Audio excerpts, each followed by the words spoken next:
በዚህ ሁኔታ ከውጭው ዓለም ተነጥለው በአላህ ሱብሓነሁ ወተዓላ ጥበቃ ስር ወጣቶቹ ተኙ። በጣም ከረጅም ጊዜ በኋላ ከዚያም ቀሰቀስናቸው ይላል ሱረቱል ካፍ። ወጣቶቹ ከእንቅልፋቸው ባነኑ። አይኖቻቸውን ሲገልጡ ዋሻው እንዳለ ነበር። ሰውነታቸውም አልተለወጠም። ከመካከላቸው አንዱ ጠየቀ፣ ምን ያህል ቆየን? ሌሎቹም አንድ ቀን ወይም የቀኑን ከፊል ቆይተናል አሉ። ለእነሱ የቆይታቸው ስሜት የረጅም እንቅልፍ ያህል ብቻ ነበር። ነገር ግን ይህ ስሜት ብዙም አልቆየም። በጣም ስለራባቸው ከመካከላቸው አንዱን በታሪክ ስሙ ጀምሊሃ ይባላል ገንዘብ ሰጥተው ወደ ከተማ ምግብ እንዲገዛ ላኩት። ሲልኩትም እንዲህ አሉት፣ በዚህች ገንዘባችን ወደ ከተማ ሂድ፣ የትኛውም ምግብ የተሻለ እንደሆነ ተመልከትና ከእርሱ ምግብ አምጣ።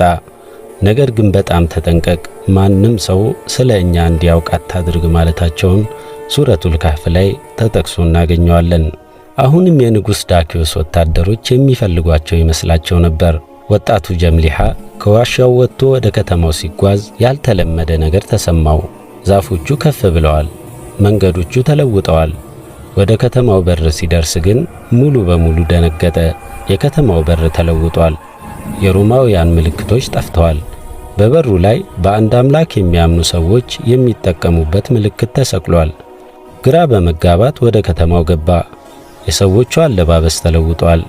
የሚናገሩት ቋንቋ ለየት ብሎበታል። ፊታቸው እንግዳ ሆነበት። የሚያውቃት ኤፌሶን አልነበረችም። ወደ አንድ ዳቦ ቤት ሄዶ ምግብ ጠየቀ። ከዚያም ከኪሱ ያወጣውን የብር ሳንቲም ለዳቦ ጋጋሪው ሰጠው። ዳቦ ጋጋሪው ሳንቲሙን ሲያይ አይኖቹ ፈጠጡ። ሳንቲሙ የጥንት ዘመን ነበር፣ የንጉሥ ዳኪዮስ ምስል ያለበት። ይህንን የድሮ ሀብት ከየት አገኘኸው ብሎ ጮኸበት። ሰዎቹ ተሰበሰቡ። ሀብት አግኝቷል እያሉ ይጯጯሁ ጀመር። ወጣቱ ግራ ተጋባ። ይህ ገንዘቤ ነው፣ እኔ የዚህ ከተማ ሰው ነኝ። ትናንት ነው ከጓደኞቼ ጋር ከንጉሥ ዳኪዮስ ሸሽተን የወጣነው አለ። ንጉሥ ዳኪዮስ አሉት ሰዎቹ እየሳቁ። ዳኪዮስ እኮ ከሞተ 309 ዓመታት ሆኖታል። አሁን የምንመራው በአንድ አምላክ የሚያምን ንጉሥ ነው በማለት አስረዱት። በዚያች ቅስፈት እውነታው እንደ መብረቅ መታው። የቆዩት አንድ ቀን አልነበረም።